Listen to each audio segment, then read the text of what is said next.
All right, this is case number 251796 SC. This is appeal from the magistrate's decision in a small claim case back on December 22nd, in which judgment was entered against Mr. Shook in the amount of $6,932.34. Now, I just want to make sure everybody's aware that an appeal from the small claims court or the magistrate means that the case starts fresh today. So anything that the magistrate considered, there's not a record of that. So anything she considered, I know nothing about. So both of you would have to present your case new today. Are you both in a position to be able to do that today? Yes. All right. So then, Ms. Little, I'll turn it over to you. But before I do that, if both of you would please raise your right hands. Do you both solemnly swear or affirm the testimony you give in this matter today will be the truth, the whole truth, and nothing but the truth? Yes, sir. Yes, I do. All right. How it works here is Ms. Little, you'll tell me what you want me to know. Mr. Shook, you'll be able to answer her questions, or I'm sorry, ask her questions, and then we'll flip it. You'll be able to tell me what you want me to know, and then she can ask you some questions. All right. So Little, what do you want me to know? So I have paperwork, and if you need to see it, I have copies from that. I had hired him to move a cabin for me. We had all signed contracts. It was supposed to be done in 19 days. It took over 3 months. I have 100 and some emails stating, I promise you I'm gonna get this done. I would never backstab you. Finally came down to the Paul that gave me the 2 cabins. I was giving 1 cabin to him for half the payment, and I gave him the other 500 or 5,500 as he needed it. So you're giving 1 cabin to Mr. Shook? Yes, for half, like part of the payment. That was in the agreement. What was was there an agreed upon amount to move the cabin? Yes, he had decided that was that 5,500. 5,500, okay. And the cabin you gave him as a part payment, what was the value of that cabin to be applied towards the payment? Whatever he wanted, wished he'd do with it. If he wanted to sell it, live in it, they just both had to be moved off the property. So I guess what I'm getting at is there was an agreement for 5,500. You give him a cabin. How much other money did you give him? Altogether, it came up to 6,800 in cash.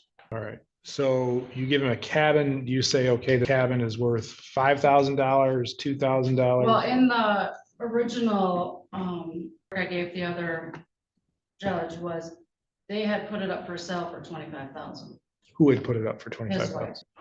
But did you and Mr. Shook have an agreement that that cabin was worth X amount of dollars to come off the 5,500? No, in the original agreement, it just states that both cabins would be moved. One would go to Cody Street and the other one wherever he wanted to move it to. There was no set price on, other than in his text messages, he picked how much he wanted paid.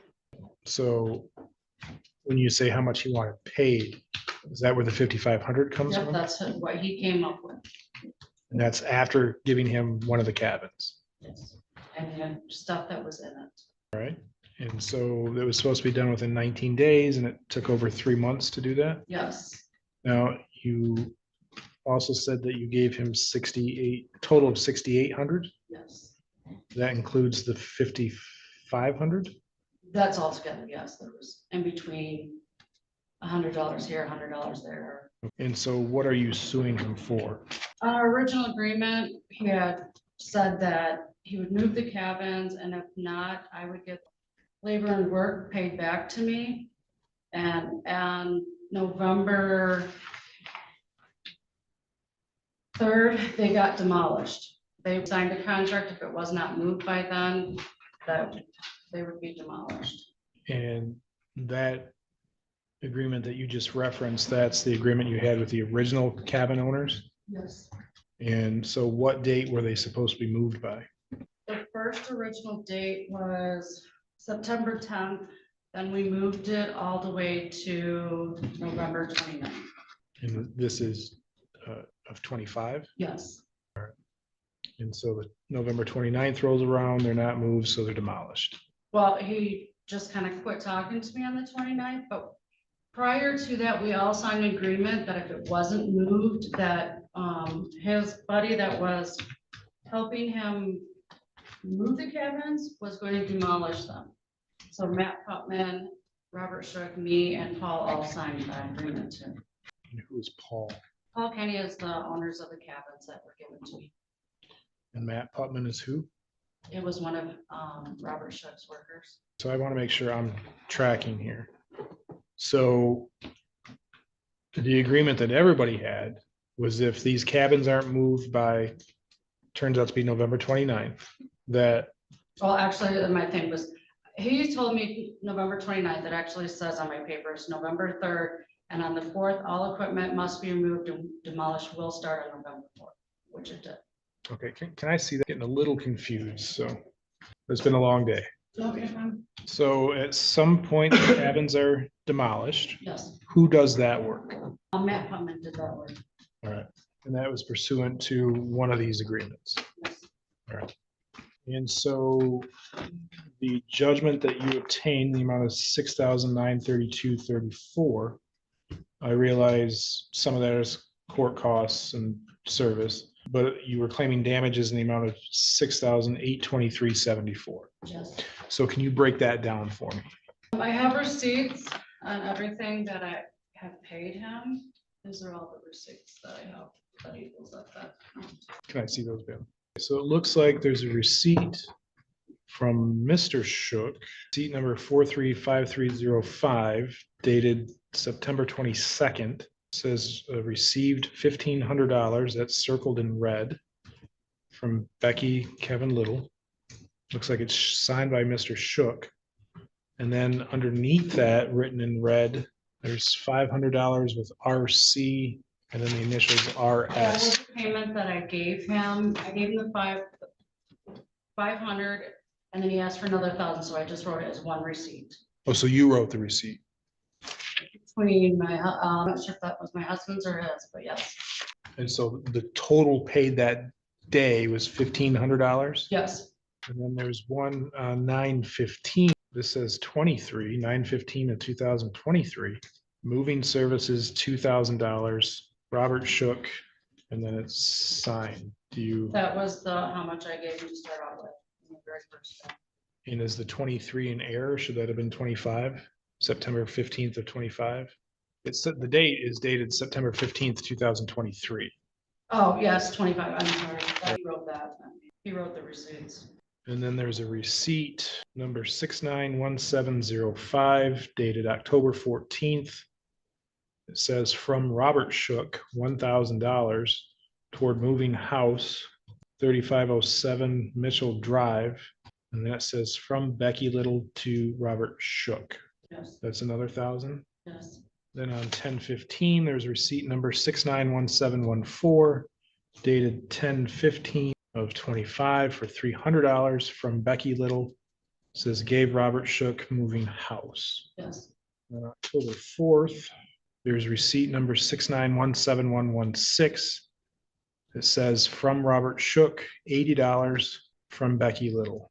yes, On 10/3, receipt number 691710 says from Robert Shook, received $294 moving house. Handwritten, it says to, but on the line that says from, it says Becky Little by Kevin Little. Do you know what that is? I gave him the money, was it Kevin passed it off to him, that's why Kevin signed it. Kevin's my husband, I must not have been present that day when he needed money. And then there's receipt number 691709 dated October 15th for $1,000. It says from Robert Shook, paid to move house, 3707 Mitchell. And there's a sticky note that says I got 100 from Becky on 10/10/2025. He told me he couldn't find his receipt book, this is what he gave me. And it's signed by Mr. Shook. So the receipts out of receipt books, were those written from Mr. Shook's receipt books? Yes, All right. Then I have a Home Depot receipt. That him and my son went to get lumber for, and that was on my credit card. That is dated the 24th of September. Yes. It is for, looks like 12-foot 2x8s, deck mate screws, ratchet straps, pencil, and a marker for $229.74, including tax. And then there is a receipt from the city of Cadillac, receipt from TransSafe Trucking on 9/16 for a building department invoice of $25 and another one for $210 for a total of $235. And then there's a credit card processing fee, so it's a total of $242.05. What was that for? Without seeing the receipt, I don't know. Those were all the additional permits because I had to keep going to get permits past the dates that I already had.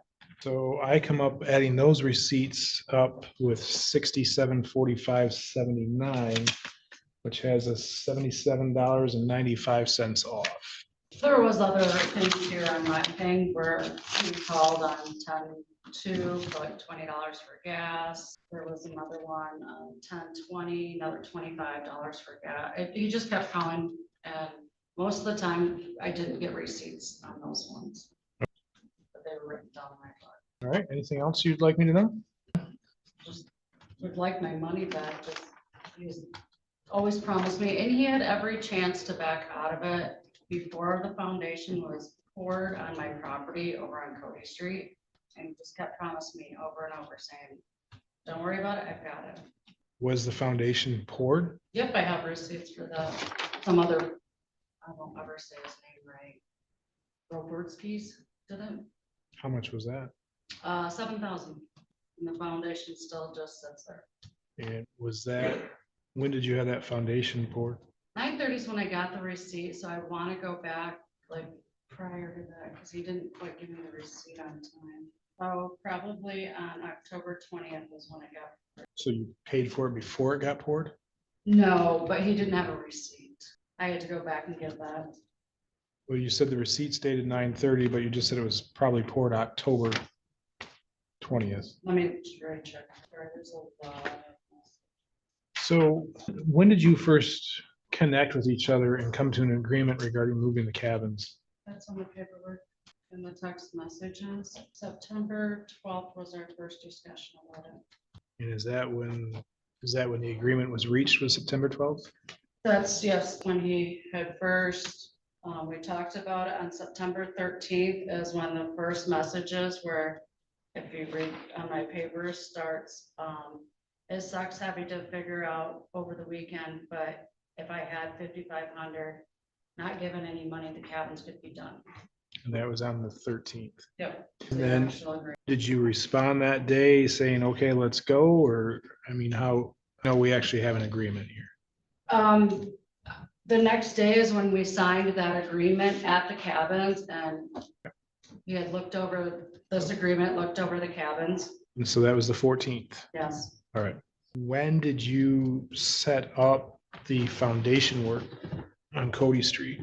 I have the picture of when it was poured. September 22nd is when he started putting down the boards, and on September 26th, it was all finished. Do you know when you contacted him? What? Do you know when you contacted him? Probably right after I had discussed with Robert Shook that it's feasible. I got all my permits in order. Okay, so I guess a more direct question is, had you made any plans for the foundation to be done prior to an agreement with Mr. Shook to move the cabins? No. All right. No, never. Anything else you want me to know? Not at this time. All right. So Mr. Shook, I'll turn to you then. What is it that you'd like me to know? First, Your Honor, I want you to know that they didn't just find me in the yellow pages.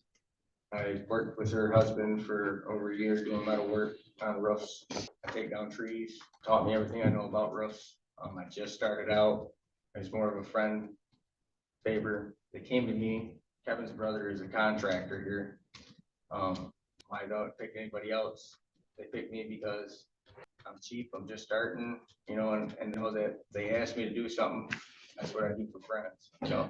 So they came to you? Yeah. Came to my driveway that day and the idea at me, and I said, I'd have to take a look at them. We went out to the cabins the next day. I checked them out. There wasn't really no way you could see underneath the cabins because it was so low to the ground and the concrete's 2.5 feet thick on the bottom and the spaces are this big. That's all you can see inside. So you couldn't really see what was underneath these cabins. Were they on a crawl space or on a slab? Wasn't even a really cross slab. It was just a foundation that the house was built on. And it was this thick and it was literally, those were the people inside it. And it's dark in there, you really couldn't see nothing. And I told them, I said, I need 10 grand, that'd probably do it. And they said, we ain't got that type of money. I said, what's the bare minimum that you could do it? I told them $5,500. I said, I could get it done, if nothing foreseen. Well, after doing all the research, found out that the cabins roofs, they had to come off to meet height requirement. So that was something that we didn't allow. So both roof packages on 20 by 30 foot cabins had to come off and had to be totally flat to meet the height requirement. So that's all the extra dumps, all the extra man hours, labor that had to be taken care of. That was the first unforeseen thing. The second is when we finally got the jacks under and jacked up, the beach sand was this far from the rafters, all the way up. All that had to be dug out by hand because we couldn't get no machineries underneath either one of these cabins. So it was just hours upon hours upon hours of men with shovels actually digging all this dirt out, 20 by 30 feet on both sides of the cabins. That was the second thing that was unforeseen. The third was the joists that run under the floorboards in both cabins were sister joists that met in the middle. There's no way that you could lift these cabins up without them bowing in the middle and there wouldn't be nothing left of them. So we had to put whole joists on each side of the sister joists on every one of them. And there was like 42 of them all the way down on both cabins. And then we had to run headers that were this big down 3 all the way down the rows. All that extra, that $288 that she paid at Home Depot for wood, that wasn't even a tenth of what the cost was for the wood that had to go underneath there and the man hours of putting it under there. By that time, that the $5,500 was never an agreement towards my payment. That was for labor, that was for material. The only thing that I was getting out of this deal was a cabin and a promise of another $1,000 later on down the road when she got back on her feet. That's all that was promised out of this. I didn't want to sell the cabin, but I had to do 3 tree jobs just to help pay and take that out of my family's mouth to help get these cabins done. And I've been on Facebook, overheard cattle, overheard Traverse City, overheard BC, back trails, people are threatening me, my family, like all this stuff. All I was doing is trying to help out a friend. $5,500, the average cost is $28,000 per cabin. They had a person before me and the price that they gave them, I guess, wasn't what they wanted to hear. So they came and asked me. I don't do this stuff. I moved one shed my whole life. I cut down trees for a living, but I got insurance and I'm a friend and they know I was just up and starting and I'll do anything for my friends. The money I paid out was the money that was supposed to keep me through the winter. Those last 5 tree jobs that I did, every single cent went into that. How much did you pay out? I had, like, I don't keep receipts like that. Everything I did was through Cash App or Chime, how I paid my guys. Like, it was probably double what that $6,800 is. The tree jobs alone, I did one for the homeowner, $1,200. I did a $5,500 job. I did a $2,800 job, and the one in Wellston was like another $1,200. That money, my wife didn't see a cent of that. It all went to paying these guys. The $5,500, all them text messages, is because I had to chase the money. I didn't get $5,500 like, here you go, you know, get the job done. No, I had to call. I need this, I need this, I need gas, I need, these guys are gonna walk off, I gotta pay them. Give me something, it was every way I went, and. it was- So I want to talk a little bit more about the $5,500 in the cabin. Was that the agreement to begin with? Is that you would take a cabin and additionally it would cost $5,500 barring any unforeseen circumstances? Right, exactly. Okay. But the $5,500, I figured my foreman, Matt, is the one that knew everything. He said he'd help me out through this. Me and him discussed it. He wanted $1,000 and he'd stick with me until the end. I said, cool. I left 4,500. I figured I could pay wages and the material, a little bit of material and gas. And the biggest cost I thought was gonna be the movers. I thought, did the research and they're all talking, $22, $28 to be moving. And at the end of it, have that, to do that, I had to go and buy this truck for $7,000, put the $1,000 that I had left down on it and eat the rest of it. It's sitting in my driveway right now and I'm paying payments on it. I can't even drive it What was the truck for? to move them. The 26-foot flatbed C5500 Sierra top kit. How did you plan to move them when you gave the quote? How did you plan to move them when you gave the quote? That's Made what the I agreed, agreement. like $2,800. I figured $25,000 for Matt and the rest for a little labor. Didn't think that was gonna be like that. When I got him You off told the me- ground, Nope, no, hold on. when I got him off the ground and that beach sand was this far from the top, I was like, there was no bottom to it. All that extra time, putting them jacks up, they'd sink down 3 inches overnight. It was consuming, time consuming. The thing was just hard labor. And I couldn't work past dark. The homeowners would not allow it. So I'm only working from time to time. And then it's getting later in the year, it's raining, and the walls are caving in on the cabins, we can't get them up. It was just a lot. And I did my best, literally hurt myself doing this. And my buddy, my foreman, at the end was seeing like, it might not happen. And he went to the homeowner and told him that it's very unsafe, which has been unsafe the whole time. And he don't feel like we should be doing it no more. Hey, can I get the demolition contract? That was an agreement of mine at all. He backdoored on me on that and tried to save himself. At that last contract, they said, listen, it's done this or the demolition's coming. When that day was done at 5 o'clock, it was done. She knew it, I knew it, everybody knew it. That was the last extension. I got all the extra extensions. I did a tree job for him to seal the deal on these extensions. It was, Tree job for the property for the owner? property owner. Yeah. I took down 2 huge pine trees over high power lines for $1,000. When these are $5,000 jobs. I did it for $1,000 to secure these. At any point, did you say this just can't be done? Once you're $5,500 out of your pocket and they're all in, and I'm dreading, I don't want to let down my friends, but that wasn't until like the last 2 weeks to where it was really touch and go, but that last day, they were jacked up. Bobcat came in, smoothed it all out. All I needed to do was back up underneath it and call a tow truck to hook me up with the winch and pull me out. So when was the last day? The last contract, we did that like 4 or 5 days, the last day. So that was the 29th was when they had to be moved by of November. So when are you saying they were ready to be moved? The first, maybe 3 more days, they're done. That's all it was.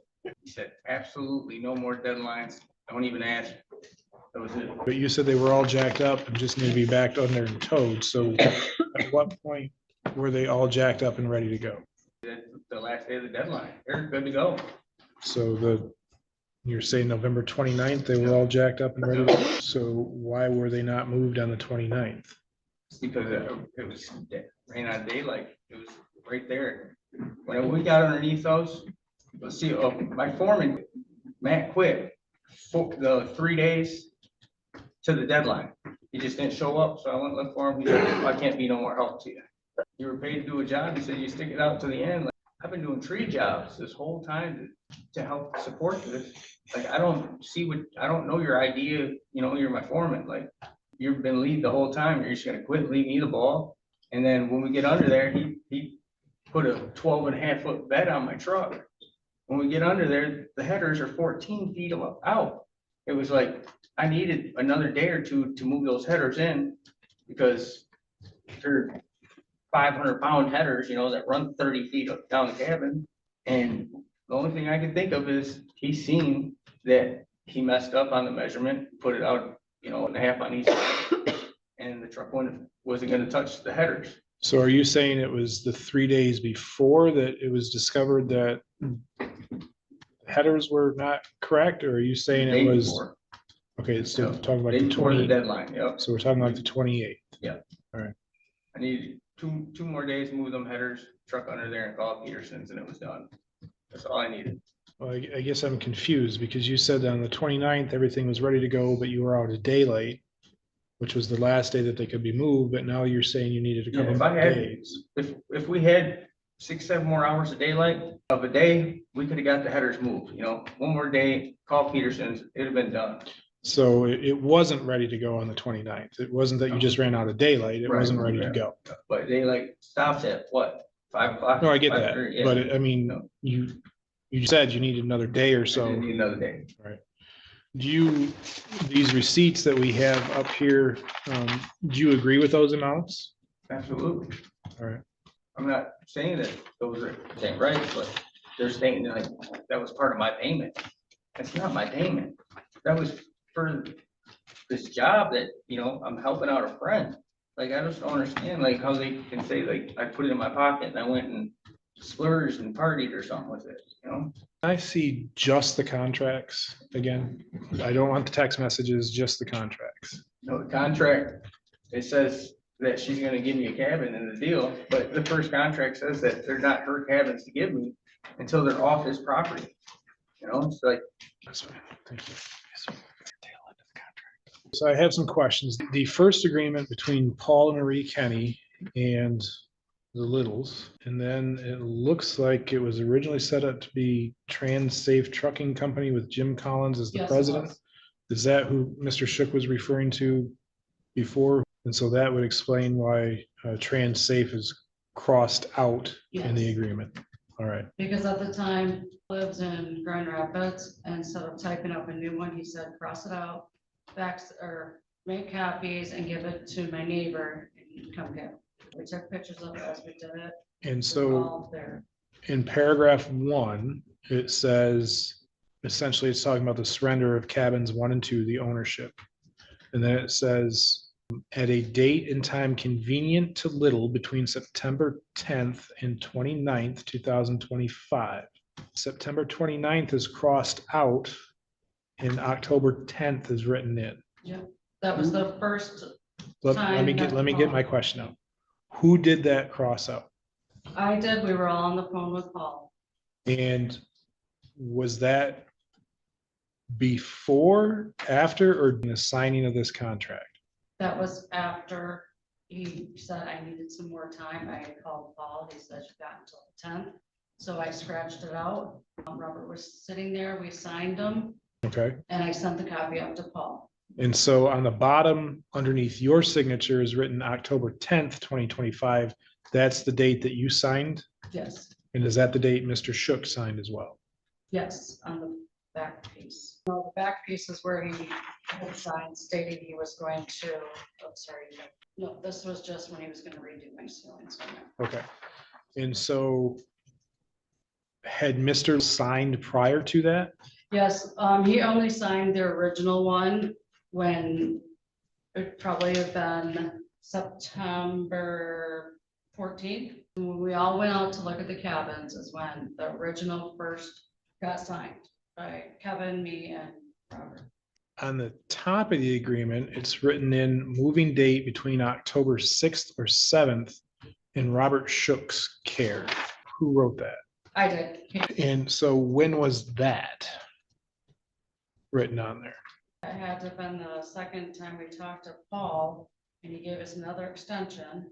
Well, but this predates the 6th or 7th, comes before it was supposed to be moved between September 10th and October. Yeah, he had a lot, like Paul was making arrangements with me, and then Robert was calling Okay, Paul at the so- same time, kept changing. Okay, I need to get this time frame down because that's kind of important to this. So the original agreement is presented by Kevin was from September 10th to the 29th.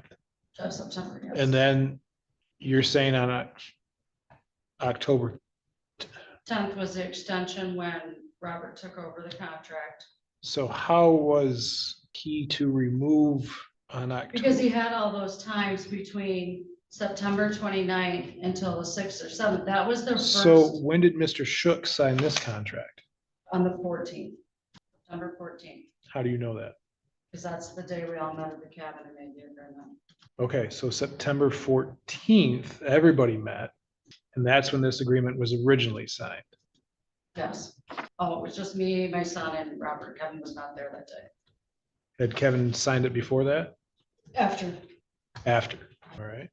And then at some point you have a conversation with Kevin and it's decided that you would have until October 10th to move it. Yes, Okay, so this moving date then written at the top that says October 6th or 7th. that is the date that him and Paul came up with because he was in conversation with Paul. Paul is the owner of the cabins. So when him and Paul got into a conversation that I didn't know about, that's when they came up with the final date will be October 10th. So did Paul and Marie ever sign this agreement? They were the ones that came up with the agreement that But- we signed. Okay, but did they sign it? No. So they didn't sign it, that's other than this very truly yours printed, Right, that's just theirs. all right. The 6th and 7th was when he had called Paul on his own. I didn't know about it, and I turned around a text message saying, nope, I have until the 10th now. So that's when I scribbled it out, made him copies, made Paul copies, that date. And then so underneath paragraph number 4, it's handwritten. So cabin A leaves the property. It is under Robert Shook's care. And then below that next paragraph, there's another handwritten note that says, or we are reimbursed for labor and work paid. Because I kept saying you can bail out or give up, and that's why I had him, we wrote this in front of him. Okay, when was that written? That one was on 10/2, October 2nd, because at the same time I had him write that he would redo the drywall on the ceiling when it fell in from the rain. So the handwritten notation, or we are reimbursed the labor and work paid, what does that refer back to? I was just saying if anything happened, I would, and if he wasn't gonna follow through, that I'd like my money back. Mr. Shook, do you remember that being added to the agreement? I remember when the ceiling fell through, it was on their honeymoon. I don't know exactly what date that was. I guess all you gotta do is, that's when they got married. Do you know what I'm referring to here when bailiff, can you show this to Mr. Shook? And this is the paper that we signed on the first day. And so what I'm talking about is down there at the bottom where it says, or, I don't remember the exact language, we're reimbursed for costs paid, basically is what it's saying. Do you remember that? I don't remember the rating. Do you remember having that conversation? We've had conversations about if something fell apart on the road, would my insurance cover it, this, that, conversations. It was always about what my insurance would cover, and we had so many conversations about it. I can't really say that I remember. Do you dispute that that was an agreement that you had, that handwritten notation? I just, that doesn't even make sense to me. So Ms. Little, I want to turn back to you then. Can you give me some more detail as to how that came about and was added to the agreement? It was the same night, if he doesn't recall, if it helps him any, he had, this is the original one, to where we were sitting on the front porch talking about they have to leave under your premises if anything happens. I somehow got to get money back to pay Gage, and then he says, don't worry about it, I've got the ceiling, and that's when he signed it. It was the same date, and I dated it on the back when we did the. All right, what we're gonna do is, because we're gonna run out of time, we're gonna have to adjourn this hearing and reschedule it for a continuation. Is that something we can do on the 23rd? 10:30 to 12, just to be safe. So we're gonna reset this for the 23rd, starting at 10:30. We'll reset it for another hour and a half, just to be safe. I worked that morning, I don't get done. Okay. What's another? You get done at what time? 2:30. Will 3 o'clock work for both of you? Mr. Shook, will that work for you? We'll set it for the 23rd then at 3 o'clock. Bailiff, can I get that copy back? And what we're going to do is I'm going to get copies of these. Copies of those. Can you return these to Ms. Little? Parties can go to the front window, get their next court date, and we'll reconvene on the 23rd. Thank you. All right, court calls the people of the state of Michigan versus Kyler Thomas Elder. Like to come up to the podium? Right up here to the podium. This is case number 2673 SM. We're here for an arraignment. Sir, did you read and sign this advice of rights form? Yes, sir. The contact information on the back, is that Yes, sir. accurate? Did you have the opportunity to meet with somebody from the defender's office today? Yes, sir. Briefly. All right. I have a complaint that alleges that on or about January 7th, 2026 in Springville Township of Wexford County, it is alleged that you committed the offense of domestic violence. That is a misdemeanor punishable by up to 93 days in jail and or a fine of $500. And if it happened in a place of confinement, it could run consecutive to any other that you receive. Do you understand those charges and the potential penalties? Yes, Your Honor. You do have the right to be represented by an attorney at all phases throughout this process, and if you could not afford one, would be appointed to represent you at public expense, but you may be required to repay a portion of that expense. Today, do you plan to hire an attorney, represent yourself, or request the appointment of an attorney? Best appointment. All right, court will make a referral to the public defender's office for the appointment of an attorney. Will enter a not guilty plea on your behalf, and will set the matter for a pretrial. That's where your attorney and the prosecutor will get together to see if there's a way to resolve the case short of going to trial. You also have the right to have a bond set. Your bond is based upon the probability of you appearing at future court appointments, the seriousness of the offense charged, and the that you pose to the public. Historically, counsel, I show in 15, there's a commit or procure gross indecency between a male and female. In 15, obstruct by disguise and larceny less than 200. In 15, possession of marijuana. 15, B&E with intent, firearm larceny, and larceny of $20,000 or more. In 16, a possession of firearm by a felon. And in 20, receiving and concealing 1,000 to 20,000. Sir, how long have you lived at the address that you gave? Basically, since I've been home, rather about 3 years, sir. All right. And are you currently employed? Yes, sir. Self-employed. Counsel, based on those actions, I believe the praxis will score him at a risk level 1. Any comment regarding bond, Mr. Hartel? Yes, Your Honor. I would ask the court to continue the bond as posted. When I did speak with him briefly, as he noted, he advised me that he's aware the court will most likely do a no contact order. I advised him that's what we tend to see in these type of situations. He's more than willing to obey any of those bond conditions. I believe he posted 500, if I recall correctly. I believe that's an appropriate amount. Even though he does have a prior history, it's not for these type of allegations. I asked the court to factor that in. Thank you. Thank you. Ms. Lawrence? Thank you, Your Honor. In this case, the victim is the defendant's girlfriend. They had gotten into an argument and the defendant approached her very aggressively and told her, "You're going to die," multiple times. The victim's minor son actually witnessed this. She was scared. She went into her bedroom and eventually called 911. I would ask for a no contact order with the victim. On top of that, I'm actually going to request the court to do a no contact order on the home as well. Recently, I've had quite a few victims being displaced because defendants are refusing to leave the shared residence when there is a no contact order in place. And this case specifically, some situations that have happened in the past, I do worry that that is a possibility in this case, so I would request a no contact order on the home as well. On top of that, I am going to ask for a no weapons and firearms provision. Defendant did admit that he had a knife on him. That causes the people some concern, as well as his prior convictions for felony firearm. So I would ask for that no weapons and firearms provision as well. Thank you. Ms. Lawrence, do you know, is the home rented? Is it owned by either party? I believe they share it, Your Honor.